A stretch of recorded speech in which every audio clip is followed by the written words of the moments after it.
Hi everyone! Welcome to my channel. I'm Arlene Esquijoglo, one of your business consultant na magdi-discuss po sa inyo ng isang sobrang patok na online business. Sana magustuhan niyo po ito. At sana po magustuhan po ninyo ang negosyong isi-share ko sa inyo at kung paano ko po sinimulan. So let's start. How to start an affordable pandemic-proof business using franchising. So bago po tayo magsimula sa isang negosyo, kailangan meron po tayong mga isaalang-alang. So dapat home-based online business, low capital, world-class business, well-established market, easy to set up, portable, combination of businesses, guaranteed fast ROI, tao ang lalapit sa iyo at hindi napapanis. So, ang lahat po ng ito ay nasa one-stop shop business. Okay? So, ito lang po yung i-avail natin mga ma'am and sir. Ang one-stop shop system. So, isa po siyang application na pwede nating i-download sa ating mga cellphone, laptop, at desktop. At kailangan lang din po, meron tayong strong internet connection. So once na meron na po tayong one-stop shop system, so magkakaroon na po tayo ng ganitong negosyo. Katulad ng ticketing, travel and tours, remittance, bills payment, loading, insurance, online shop at ang ating Rice Mart. Okay? So, pag-uusapan natin kung paano tayo kikita dito. Sa ticketing, 406 Airlines po ang ating kapartner at markup based po ang ating kitaan. Meron po tayong domestic and international. Okay? So, sa domestic, pwede po tayong mag-markup ng 150 to 500 pesos per way per passenger po yan. So halimbawa, nakapag-book po tayo ng 10 katao at sinagad natin ang ating markup sa 500, so pwede po tayong kumita ng 5,000 pesos. Extra income po yan. What if nag-round trip? So 5,000 times 2-way, so kumita tayo dyan ng 10,000 pesos. Sa domestic pa lang yan. Meron pa tayong international. So, dito naman pwede tayong mag-markup ng 700 to 1,000 pesos per way per passenger din po yan. So, halimbawa din po, nakapag-book tayo ng 10 katao at syempre, sinagad natin ang ating markup sa 1,000 pesos. So, kumita tayo dyan ng 10,000 pesos at dahil international po ang ating pinag-uusapan, so required po talaga na round trip ticket ang ating kukunin. So, meron tayong 20,000 pesos, 'di ba? Grabe, sa ticketing pa lang po 'yan. Kumita na tayo ng 30,000 pesos na extra income, o 'di ba? At hindi lang po 'yan, meron pa po tayong shipping lines. Kung ayaw po ng ating mga client na sumakay ng eroplano, pwede rin po nating i-offer sa kanila ang ating shipping line. So, kapartner po natin dito ang Fastcat, Togo Travel, at TransAsia. O, diba? So, next, ito naman po yung proof of domestic booking transactions. So, kapag confirm na po at successful na ang ating booking, mag-generate po yan ng itinerary ticket. Okay, sa international naman, same lang din po. Kapag confirm na, mag-generate na naman yan ng itinerary ticket. So, pwede po nating i-send o screenshot natin, i-send sa ating mga client, sa kanilang email o kaya sa kanilang messenger. Okay, so meron naman po tayong travel and tours. So, earn commission plus markup.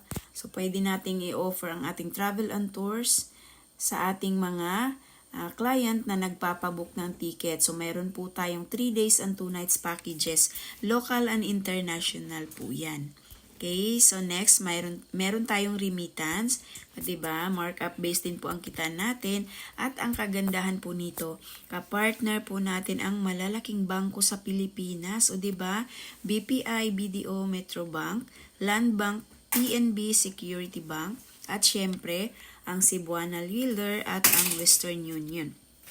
Kung international naman, nandyan po si GCash, MoneyGram, iRemit at Transfast at syempre ang ating own eCash padala. Okay, na pwede po tayong mag-send and receive ng pera dito. O diba, grabe, napakaganda at napakamura po ang charge. Meron po tayong tinatawag na yung own e-cash padala natin na pwede po tayong mag-send and receive ng pera at marami pa pong iba. Next, bills payment. So, markup based din po ang kitaan natin dito. So, kung dati lumalabas pa tayo sa bahay, pupunta tayo sa bayad center para magbayad ng ating mga bills, ang good news mga ma'am and sir, kapartner na po natin ang bayad center. So, pwede na po nating bayaran ang ating mga bills dito sa ating system. Okay? So, hindi na po natin kailangan lumabas ng bahay. At syempre, kapartner din po natin ang mga bangko sa Pilipinas. So, pwede din nating bayaran ang ating mga bills gamit ang ating mga credit card o kaya ang ating mga debit card. 'Di ba? So, why fall in line if we can do it online? So, ayan, marami pa pong iba. Meron din po tayong e-loading. So, pwede tayong kumita po dito ng 3% commission plus markup plus 2% outright income. So, 'di ba, grabe local and international, pwede tayong mag-load, 'di ba? So, marami pa pong iba. Yan, sa insurance naman, markup based din po ang kitaan natin dito mga ma'am and sir. So, meron po tayong personal accident insurance, Malayan at FPG ang ating kapartner. Okay, so ang policy price naman nito is 100,000 pesos. At napakamura po ng ating insurance dahil 80 pesos lang po sa ating system. At pwede naman po nating ibenta ng 300 to 500 pesos. Depende po sa atin yan. So halimbawa, ibenta natin ng 300 pesos.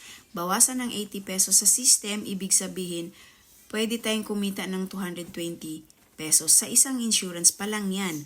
What if 10 yung nag-avail sa'yo? Times 10, di ba? 220 times 10. So kumita po tayo dyan ng 2,200 pesos na extra income. Okay? So, meron din po tayong CTPL na ito po yung hinahanap ng LTO kapag nagpa-renew po tayo ng ating mga sasakyan. So, pwede nating i-offer sa ating mga kapitbahay, kakilala, kamag-anak, kaibigan na may mga sasakyan. Yan. So, next, meron din po tayong online shopping sa ating system. O, di ba? Tayo po ang kauna-unahang merong bigas sa online. At hindi lang po yan, hindi lang po bigas ang ating products. Meron pa tayong mga kitchenwares at syempre, hindi po nagpapahuli ang ating mga health and wellness products na nandito na po lahat ang pampaganda, pampasexy at pampapayat. Ayan, so, eto na po ang ating Rice Mart. Magiging rice dealer na po tayo, retailer and wholesaler. Yan. At ito naman ang mga varieties ng ating bigas mga ma'am and sir. Okay? So next naman, syempre, pag-usapan po natin kung paano naman tayo kikita dito. 'Di ba? Dahil negosyo po ang ating pinag-uusapan ngayon. So meron po tayo discounted price on all rice and wellness products. So can earn markup 3% to 10% per sack. Sample computation po natin dyan. Halimbawa po sa special rice. So, 1,000 pesos po ang presyo ng isang sakong bigas. Okay, so halimbawa nakapagbenta po tayo ng 10 sakong bigas sa isang araw. Times 10, di ba?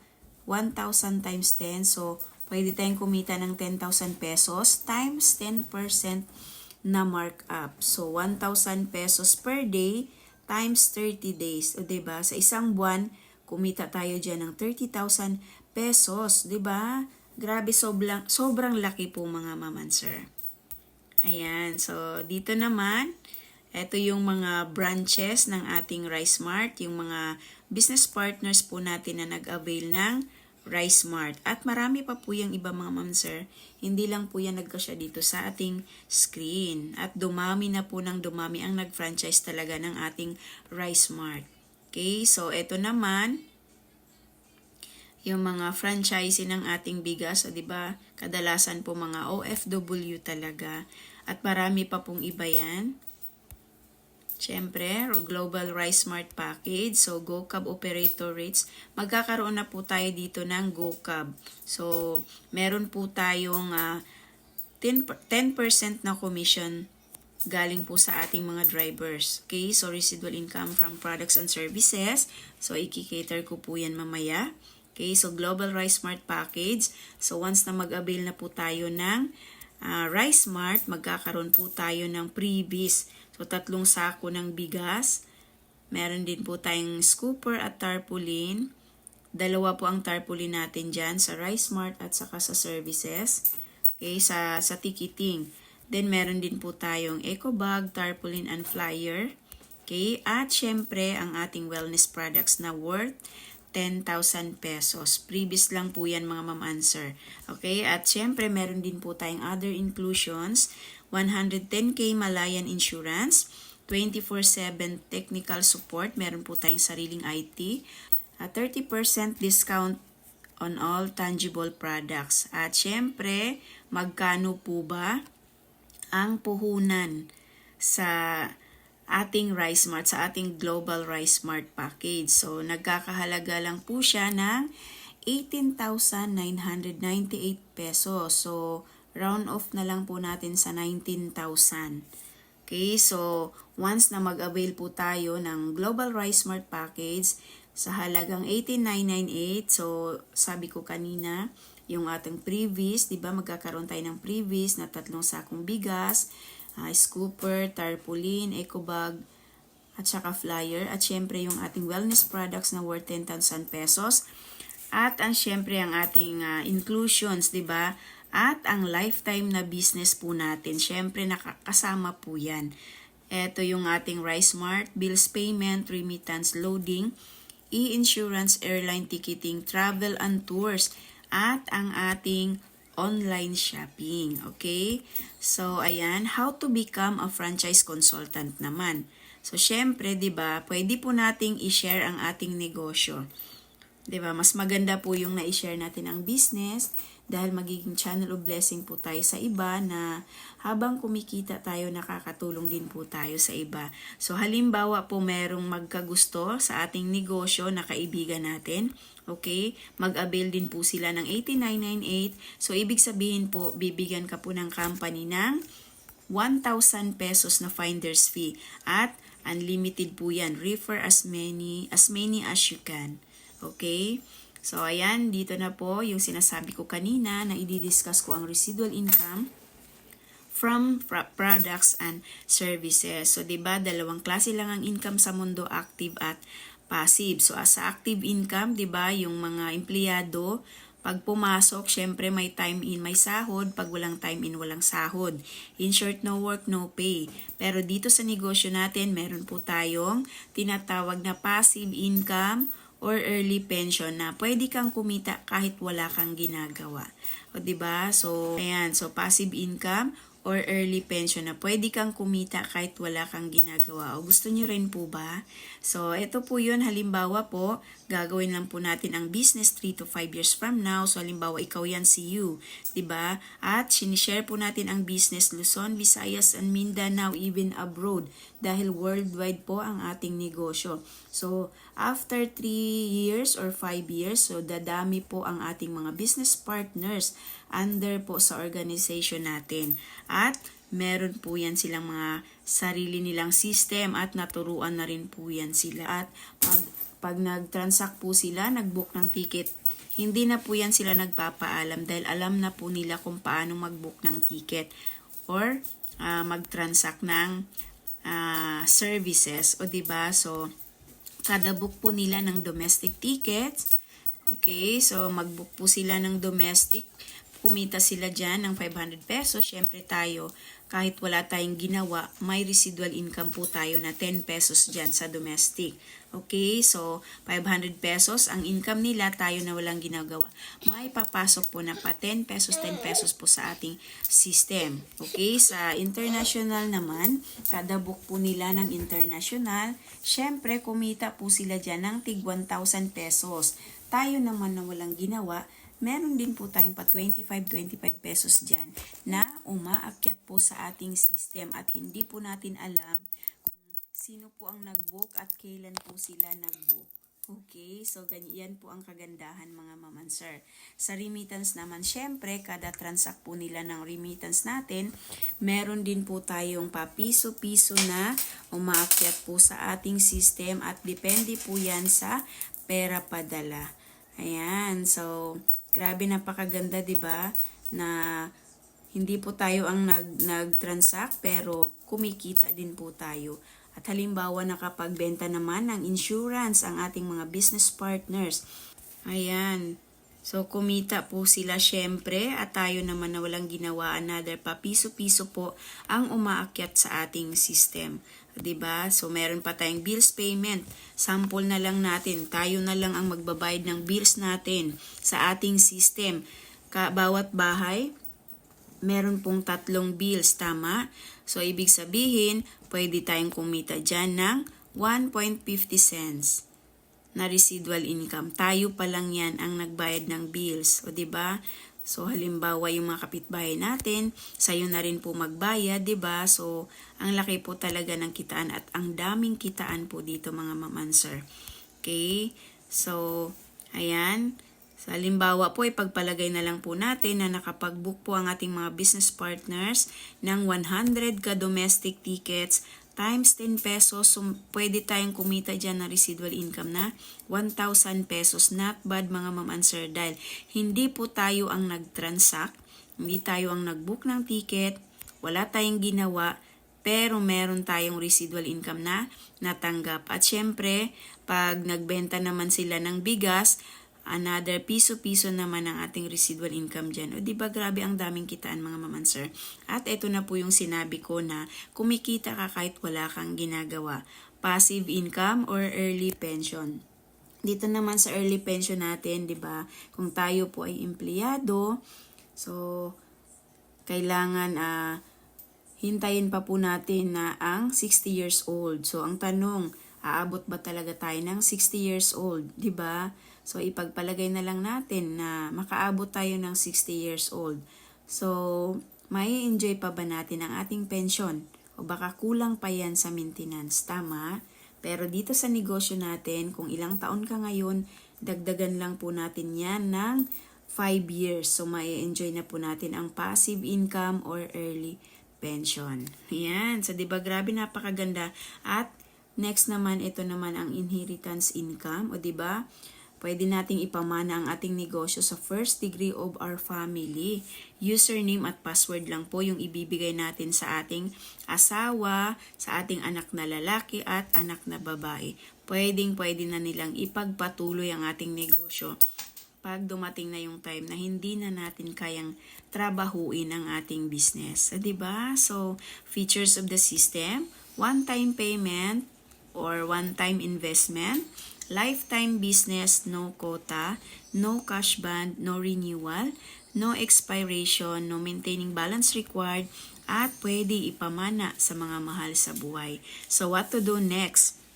So ano pang gagawin natin pag nagustuhan natin ang business? So kailangan lang po na kontakin natin or talk or contact the person who give you the link. Okay, so tawagan lang po natin yung franchise consultant po natin. O kung nakita nyo po sa video na ito, kung magugustuhan nyo po ang ating business, so mag-comment lang po kayo sa baba. I-attach ko po yung Facebook account ko po at ang aking contact number. So pwede nyo po akong i-contact doon. Okay, pwede po kayong mag-message sa akin. Then, magbibigay po ako ng application form through online. So kung malapit naman, kung nasa Pilipinas lang po tayo at malapit tayo sa office, so pwede din po kayong pumunta sa office at samahan po kayo doon sa mga business partners po namin para ma-assist po kayo. Okay, so doon na rin po kayo magbayad ng inyong payment. Okay, kung sa abroad naman tayo o OFW naman tayo, padadalhan po namin kayo ng application form through online. Okay? So, pipil-upan lang po natin dyan. At syempre, yung payment natin, pwede nating ipadala through bank deposit or kung pwede tayong makapunta sa office, so magbabayad po tayo over the counter. At kailangan maghanda po tayo ng two valid IDs dahil kailangan po yan sa ating Bangko Sentral ng Pilipinas dahil money related po ang ating business. Okay? So, ayan, dito na po sa Rice Mart, abot kaya ang pangarap mong negosyo. So, mag-franchise na. Ang another business package of unified products and services. So, ito po yung pangalan ng ating negosyo ng company. Okay? At na-launch po ito noong November 11, 2011. So, ibig sabihin po, mag 12 years na po ang company at napaka-stable na po talaga. Okay? At pagmamayari po yan ng isang pure Pinoy. Napakabait at napaka-humble na si President CEO Emmanuel Pascual. Isa po siyang accountant by profession at dati po siyang nagtatrabaho sa Bangko Sentral ng Pilipinas. Okay? Excuse me. Ayan, dati po siya nagtatrabaho sa Bangko Sentral ng Pilipinas. Okay? So, ayan, bago po ako magtapos, mag-iiwan lang po ako ng kataga. If you always do what you've always done, you'll always get what you've always got. So, decide now. Okay?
Ayan, thank you. To God be all the glory.